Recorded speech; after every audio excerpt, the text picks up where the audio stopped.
রাকসু নির্বাচনের মনোনয়ন ফর্ম উত্তোলনের সময়সীমা আরও 2 দিন বাড়ানো হয়েছে। সেই সাথে প্রথম বর্ষের শিক্ষার্থীদের ভোটার করার ব্যাপারে সবাই একমত হয়েছে। নির্বাচনের তারিখ ঠিক রেখে তাদের ভোটার করার প্রক্রিয়া শুরুর ব্যাপারে দ্রুতই সিদ্ধান্ত নেওয়া হবে। এদিকে ছাত্রদল দুপুর 12টা থেকে নারী শিক্ষার্থীদের হেনস্থা ও প্রথম বর্ষের শিক্ষার্থীদের ভোটার করার দাবিতে প্রশাসন ভবনের সামনে অবস্থান নিয়ে বিক্ষোভ করছে। আজকে রাকসু নির্বাচনের মনোনয়ন ফর্ম জমা দেওয়ার সময় শুরু হলেও এখনো পর্যন্ত কোনো প্রার্থী মনোনয়ন ফর্ম জমা দেননি। এদিকে মনোনয়ন ফর্ম উত্তোলন করা প্রার্থীরা রাজশাহী বিশ্ববিদ্যালয় মেডিকেল সেন্টারে ডোপ টেস্টের নমুনা দিচ্ছেন।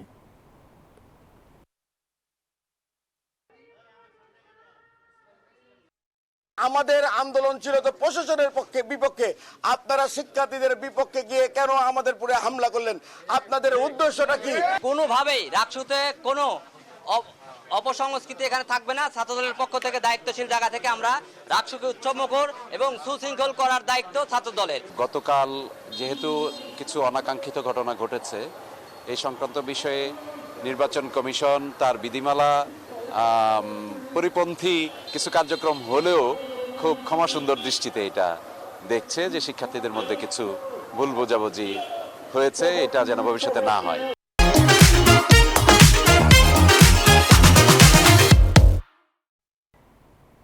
দর্শক, রাকসু নির্বাচনের বিস্তারিত খবর জানাতে রাজশাহী বিশ্ববিদ্যালয় থেকে আমাদের সঙ্গে যুক্ত হচ্ছেন সহকর্মী মতিউর মুর্তজা। মুর্তজা, মনোনয়ন ফর্ম তোলার 2 দিন সময় আরও বাড়ানো হয়েছে। এখনো পর্যন্ত কেউ মনোনয়নপত্র জমা দিয়েছেন কিনা জানাবেন।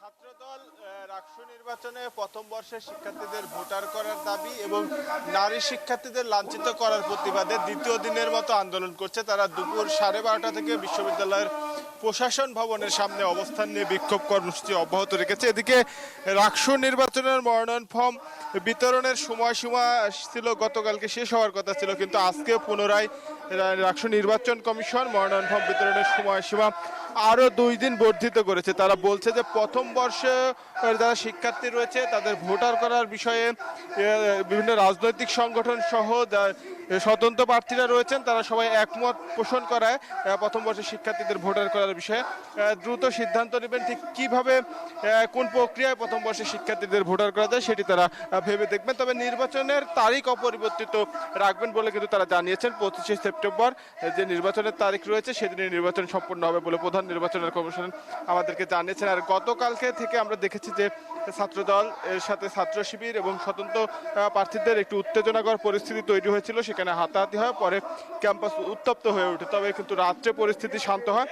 আর আজকে 12:30 থেকে ছাত্রদলের নেতাকর্মীরা আন্দোলন অব্যাহত রেখেছেন। তারা বলছেন যে তাদের যে 2 দফা দাবি, নারী শিক্ষার্থীদের হেনস্থার প্রতিবাদ এবং এর সাথে জড়িতদের বিচার এবং প্রথম বর্ষের শিক্ষার্থীদের ভোটার করার যে বিষয়টি ভোটার করতে হবে সেই দাবি তারা জানিয়েছেন এবং বলছেন তাদের দাবি আদায় না হওয়া পর্যন্ত তাদের আন্দোলন কর্মসূচি অব্যাহত থাকবে বলে তারা জানিয়েছেন। আর রাকসু নির্বাচনে গতকাল পর্যন্ত 318 জন প্রার্থী কিন্তু মনোনয়নপত্র উত্তোলন করেছিলেন। এর মধ্যে ভিপি পদে 18 জন, জিএস পদে 7 জন, এজিএস পদে 8 জন, বিতর্ক ও সাহিত্য সম্পাদক পদে 2 জন, সহকারী বিতর্ক সাহিত্য সম্পাদক পদে 4 জন, মিডিয়া ও প্রকাশনা সম্পাদক পদে 5 জন, সংস্কৃতি বিষয়ক সম্পাদক পদে 5 জন, পরিবেশ ও সমাজ কল্যাণ সম্পাদক পদে 12 জন, সব মিলিয়ে 318 জন প্রার্থী কিন্তু মনোনয়নপত্র উত্তোলন করেছিলেন। যেহেতু আরও 2 দিন মনোনয়ন ফর্ম উত্তোলনের সময়সীমা বৃদ্ধি করা হয়েছে, হয়তো আরও প্রার্থীর সংখ্যা আরও অনেক বৃদ্ধি পাবে বলে কিন্তু জানিয়েছেন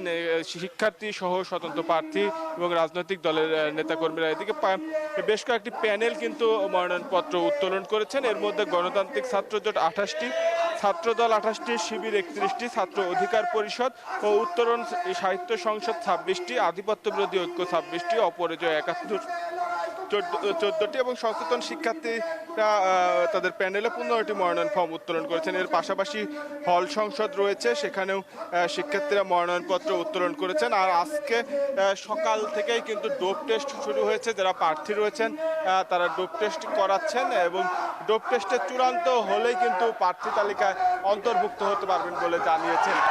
প্রতি 2 দিন মনোনয়ন ফর্ম বিতরণের সময়সীমা বৃদ্ধি করা হয়েছে, সেহেতু রাকসুর প্রার্থীর সংখ্যা আরও বাড়বে এমনটাই কিন্তু প্রত্যাশা। মুর্তজা, ধন্যবাদ আপনাকে।